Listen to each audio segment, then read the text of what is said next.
आपको दिखाते हैं, ईडी ने लालू यादव को भी पूछताछ के लिए बुलाया। बिहार की राजनीतिक उठापटक के बीच लालू यादव अपनी बेटी मीसा भारती के साथ ईडी दफ्तर पहुंचे तो आरजेडी कार्यकर्ताओं ने जमकर हंगामा मचाया।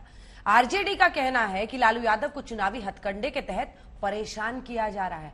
आपको बता दें कि ईडी ने लालू को जमीन के बदले नौकरी मामले में पूछताछ के लिए बुलाया है। अब एक तरफ तो इस पूछताछ पर लालू यादव की बेटियां भड़की हुई हैं, दूसरी तरफ आरजेडी कह रही है ये ईडी का समन नहीं बल्कि बीजेपी का समन है। ये स्पेशल रिपोर्ट देखिए।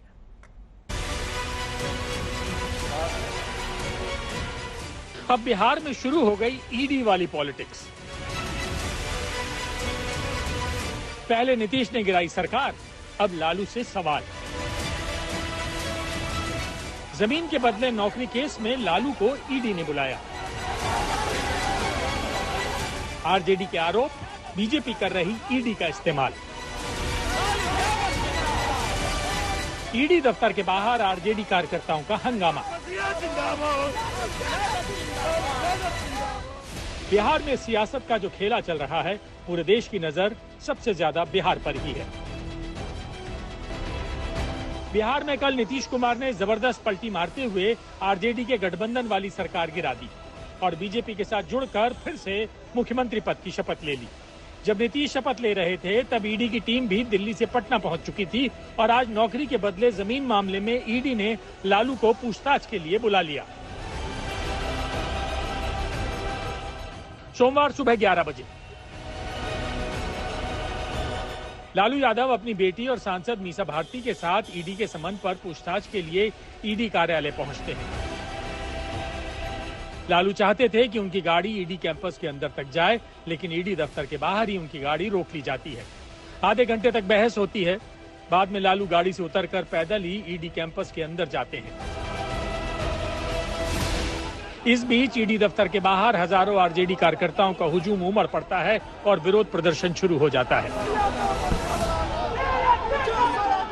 से देख रहे हैं कि कल सरकार गई है और आज उनको बुलाया गया है पूछताछ के लिए और पूरे देश के लोग और स्पेशली बिहार के लोग सब लोग जानते हैं कि लालू जी की तबीयत ठीक नहीं है, किडनी ट्रांसप्लांट हुआ है, बहुत सारी बीमारियों से ग्रसित हैं और सबसे बड़ा तो एज फैक्टर है। उनको उठने बैठने में भी प्रॉब्लम होती है, किसी की हेल्प की जरूरत होती है, क्योंकि ये सब बिहार के लोग, सब देश की जनता, सब लोग, आप सब लोग देख रहे हैं कि किस तरह से कल घटनाक्रम रहा और आज से ये एजेंसियों का स्टार्ट हो गया। जो अकुत संपत्ति कमा लेता है वो व्यक्ति परेशान होता है। राजनीति से धन की लालसा रखने वाले लोग की परेशानी हमेशा बढ़ी है और भ्रष्टाचार मुक्त बिहार बनाने का संकल्प देश के प्रधानमंत्री नरेंद्र मोदी जी और बिहार के मुख्यमंत्री जो भ्रष्टाचार पर जीरो टॉलरेंस कहते थे वो अब साकार होगा।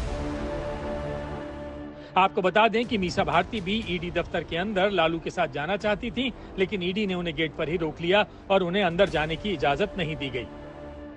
हम कह रहे थे, एक रिक्वेस्ट कर रहे थे कि जो भी अफसर है कोई 2 मिनट यहीं गेट में खड़े खड़े बात कर ले। वो अफसर भी आने को तैयार नहीं है क्योंकि बेचारे को सस्पेंड कर देंगे, उसकी नौकरी चली जाएगी। हम नहीं चाहते किसी गरीब को बिना मतलब हमारी वजह से उसका खाना पीना। इसके बाद मीसा ने कहा कि केंद्रीय एजेंसियां उनके परिवार को परेशान कर रही हैं। अब तो सिर्फ उनके बच्चों का नाम आना बाकी रह गया है। ईडी की पूछताछ के दौरान लालू यादव के घर से खाना पानी और दवाई पहुंचाई गई। ईडी की पूछताछ पर लालू की दूसरी बेटी ने भी सोशल मीडिया पर खूब गुस्सा निकाला। मेरे पापा को आज कुछ हुआ तो इसका जिम्मेदार गिरगिट के साथ साथ सीबीआई, ईडी और इनके मालिक होंगे। जी हाँ, लालू की बेटी गिरगिट नीतीश कुमार को कह रही है। यह हर कोई बखूबी समझ रहा है। रोहिणी आचार्य यहीं नहीं रुकी। सबको पता है पापा की हालत, बिना सहारे चल नहीं सकते, फिर भी बिना उनके सहायक के गेट के अंदर घुसा लिया। रिक्वेस्ट करने के बाद भी नहीं जाने दिया मीसा दी और उनके एक सहायक को। प्लीज आप लोग मेरी मदद करें। ईडी दफ्तर के अंदर लालू से सवाल होते रहे, बाहर आरजेडी कार्यकर्ता बवाल काटते रहे। हम लोग अम्बेडकरवादी हैं, कपूरीवादी हैं, लालूवादी हैं। इसको कोई डरा नहीं सकता है, कोई धमका नहीं सकता है। केंद्र की सरकार जो धर्म और भरम की राजनीति करती है उसको अब लग रहा है कि हम चुनाव में जीतने नहीं जा रहे हैं, तो वो कहीं ना कहीं अपने एजेंसियों का इस्तेमाल कर रही है। आज ईडी ने लालू को पूछताछ के लिए बुलाया। कल तेजस्वी यादव को भी बुलाया गया है। ईडी का समन नहीं है साहब, ये बीजेपी का समन है। बीजेपी का काम नहीं बन पा रहा है। मर्यादा पुरुषोत्तम राम के नाम पर ध्रुवीकरण की कोशिश हुई, काम नहीं हुआ।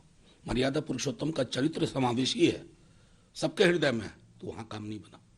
फिर नीतीश कुमार पे इंजीनियरिंग की गई, अब ये ईडी वगैरह है, चलेगा ही है। हमें पता है 24 के चुनाव तक, तो इसे कृपा पूर्वक हाथ जोड़ के कहता हूं, ईडी का समन ना कहिए, ये बीजेपी का समन है। सत्ता शीर्ष के दो लोग रात भर बैठ के यही प्लान करते हैं कि जो मजबूत ताकतें हैं उनको ईडी, आईटी, सीबीआई करते रहो। लालू जी ऐसे नेता हैं जो स्वयं मुख्यमंत्री थे और उनकी पार्टी के प्रधानमंत्री हुआ करते थे, देवगौड़ा जी और इंदु कुमार गुजराल जी। उनकी पार्टी ने सीबीआई जांच कराकर उनको जेल में डाला, उनकी पार्टी ने, किसी दूसरे पार्टी ने नहीं किया है। ये एकदम गलतफहमी निकलवा दीजिए लोगों को।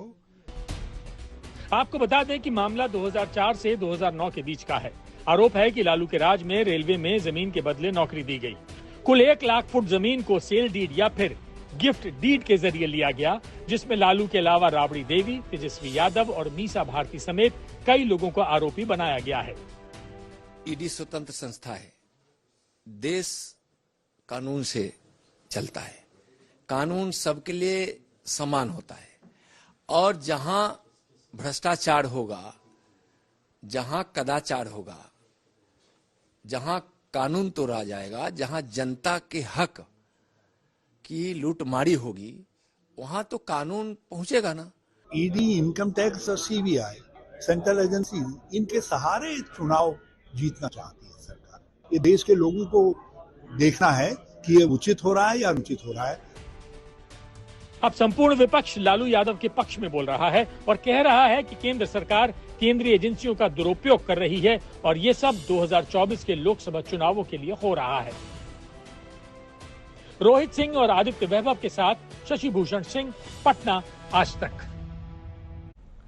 और भाई आपको दिखाते हैं लालू प्रसाद यादव की बेटी मीसा भारती से ये खास बातचीत। देखिए, ये तो समय का चुनाव बहुत सोच समझ के सत्ता पक्ष के लोग करते हैं। अब जिस तरह से आप कल सरकार बदली है, गई है, और आज हमारे पिताजी को बुलाया गया है, कल हमारे भाई को बुलाया गया है, तेजस्वी को बुलाया गया है, और जैसे जैसे ये लोकसभा चुनाव करीब आएगा, मुझे लगता है कि सारे देश की विपक्षी पार्टियों के लीडर्स को ईडी के सामने, सीबीआई के सामने और इनकम टैक्स के सामने बुलाया जाएगा, सबके घरों पे छापा मारा जाएगा। तो ये सिलसिला अब शुरू हुआ है, जो मुझे नहीं लगता कि अब रुकने वाला है लोकसभा चुनाव तक।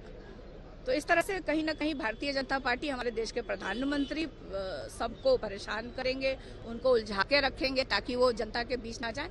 लेकिन हमारे जितने भी देश के विपक्षी दल की पार्टियां हैं, बहुत मजबूत इरादे की हैं, और वो अब ईडी और सीबीआई को भी झेलेंगे और देश की जनता के बीच भी जाके अपनी बातों को रखेंगे। किस तरह से देश में बेरोजगारी है, किस तरह से देश में हेटेट का माहौल पैदा किया जा रहा है, महंगाई कितनी है, देश में सिर्फ एक ही चीज हो रहा है, हिंदू मुस्लिम की बात की जा रही है, कोई रोजगार नहीं है, किसी तरह की कोई डेवलपमेंट की बात नहीं हो रही है।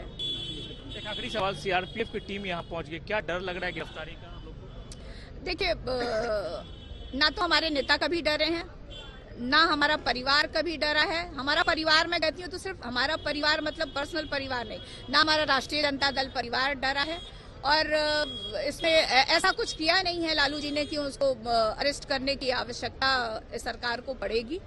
तो अब वो क्यों बुलाया गया है, क्या कारण है, ये तो जवाब ईडी और सत्ता पक्ष के लोग ही दे सकते हैं। नीतीश कुमार को क्या कहिएगा? अब नीतीश कुमार जी को, मतलब हमारे उम्र में बहुत बड़े हैं, बहुत तजुर्बा रहा है, 9 बार शपथ लेने का उनको तजुर्बा रहा है। तो मैं बहुत छोटी हूँ, एक भतीजी के नाते मैं सिर्फ यही कहूंगी कि अब आप जहाँ गए हैं आप वहीं रहिए। अब जिस तरह के नामों से आपको संबोधित किया जाता है, मुझे बहुत तकलीफ होती है। फिर आएंगे तो स्वागत कीजिएगा। देखिए, चाचा के नाते आएंगे तो जरूर स्वागत करेंगे, लेकिन एक पार्टी और राजनीतिक नेता के तौर पे आएंगे तो शायद मैं स्वागत ना कर पाऊं। लेकिन ये सारा डिसीजन जो है वो हमारे राष्ट्रीय अध्यक्ष लेते हैं, ये उनके ऊपर छोड़ा जाएगा कि वो उस समय क्या करेंगे, नहीं करेंगे।